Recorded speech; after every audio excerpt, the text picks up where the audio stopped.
The second book of Moses, called Exodus. Chapter 1. Now these are the names of the children of Israel which came into Egypt. Every man and his household came with Jacob: Reuben, Simeon, Levi and Judah, Issachar, Zebulun and Benjamin, Dan and Naphtali, Gad and Asher.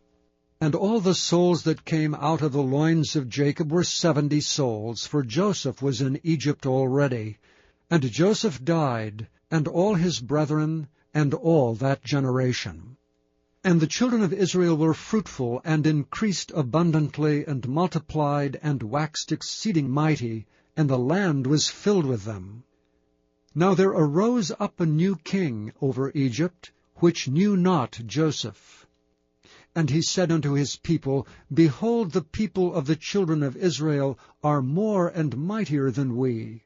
Come on, let us deal wisely with them, lest they multiply, and it come to pass that when there falleth out any war, they join also unto our enemies, and fight against us, and so get them up out of the land. Therefore they did set over them taskmasters to afflict them with their burdens. And they built for Pharaoh treasure cities, Pithom and Raamses. But the more they afflicted them, the more they multiplied and grew. And they were grieved because of the children of Israel. And the Egyptians made the children of Israel to serve with rigor. And they made their lives bitter with hard bondage in mortar and in brick, and in all manner of service in the field. All their service wherein they made them serve was with rigor. And the king of Egypt spake to the Hebrew midwives, of which the name of one was Shiphrah, and the name of the other Puah. And he said, When ye do the office of a midwife to the Hebrew women, and see them upon the stools, if it be a son, then ye shall kill him. But if it be a daughter, then she shall live. But the midwives feared God, and did not as the king of Egypt commanded them, but saved the men-children alive. And the king of Egypt called for the midwives, and said unto them, Why have ye done this thing, and have saved the men-children alive? And the midwives said unto Pharaoh, Because the Hebrew women are not as the Egyptian women, for they are lively, and are delivered ere the midwives come in unto them. Therefore God dealt well with the midwives, and the people multiplied and waxed very mighty. And it came to pass, because the midwives feared God, that he made them houses. And Pharaoh charged all his people, saying, Every son that is born ye shall cast into the river, and every daughter ye shall save alive. Chapter 2. And there went a man of the house of Levi, and took to wife a daughter of Levi. And the woman conceived, and bare a son. And when she saw him that he was a goodly child, she hid him 3 months. And when she could no longer hide him, she took for him an ark of bulrushes, and daubed it with slime and with pitch, and put the child therein, and she laid it in the flags by the river's brink. And his sisters stood afar off, to wit what would be done to him. And the daughter of Pharaoh came down to wash herself at the river, and her maidens walked along by the river's side. And when she saw the ark among the flags, she sent her maid to fetch it.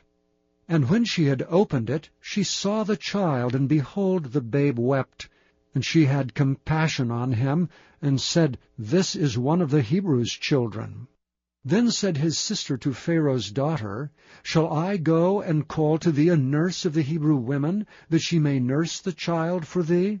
And Pharaoh's daughter said to her, Go. And the maid went and called the child's mother.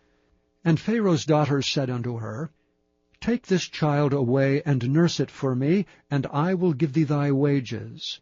And the woman took the child, and nursed it. And the child grew. And she brought him unto Pharaoh's daughter, and he became her son. And she called his name Moses. And she said, Because I drew him out of the water. And it came to pass in those days, when Moses was grown, that he went out unto his brethren, and looked on their burdens. And he spied an Egyptian smiting an Hebrew, one of his brethren. And he looked this way and that way, and when he saw there was no man, he slew the Egyptian and hid him in the sand. And when he went out the second day, behold, 2 men of the Hebrews strove together. And he said to him that did the wrong, Wherefore smitest thou thy fellow?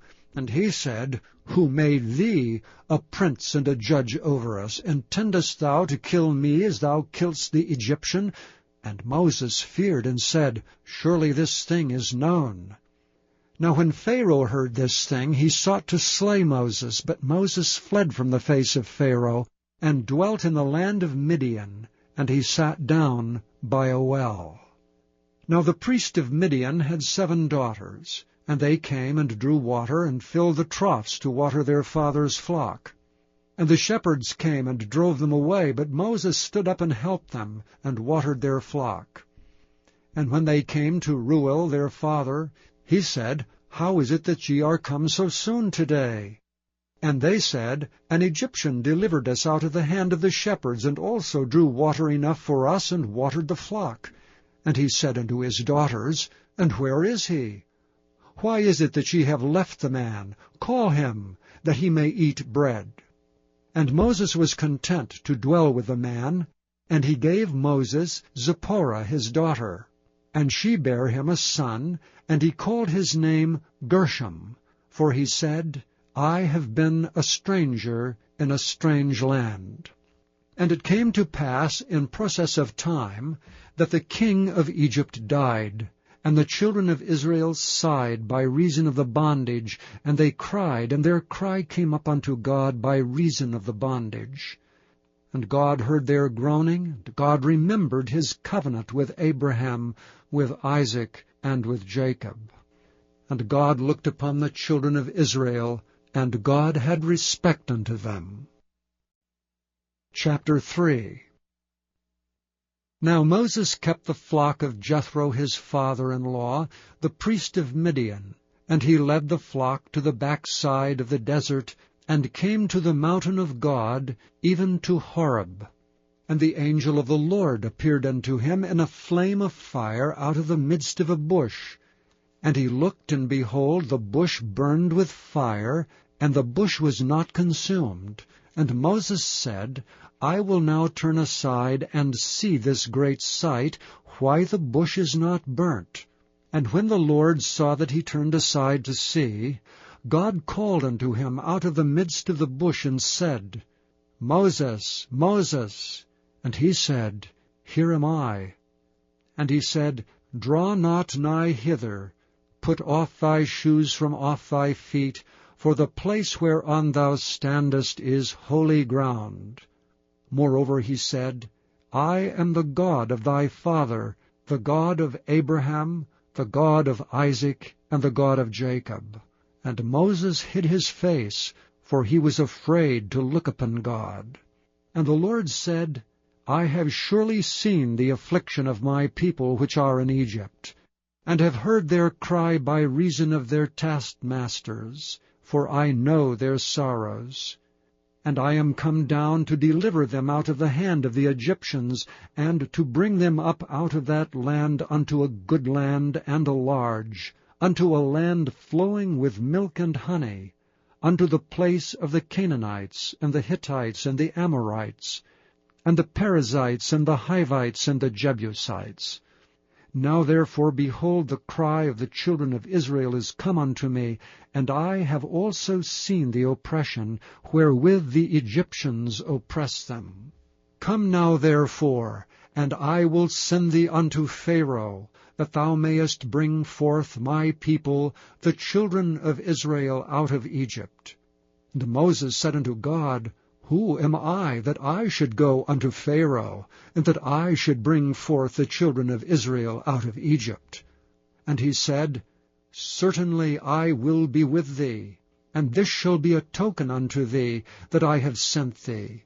When thou hast brought forth the people out of Egypt, ye shall serve God upon this mountain.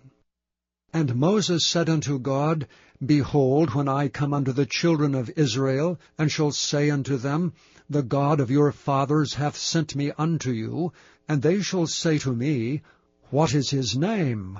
what shall I say unto them? And God said unto Moses, I am that I am. And he said, Thus shalt thou say unto the children of Israel, I am, hath sent me unto you.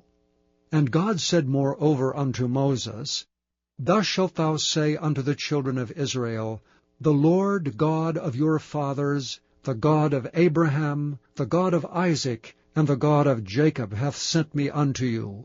This is my name forever, and this is my memorial unto all generations. Go and gather the elders of Israel together, and say unto them, The Lord God of your fathers, the God of Abraham, of Isaac, and of Jacob, appeared unto me, saying, I have surely visited you, and seen that which is done to you in Egypt.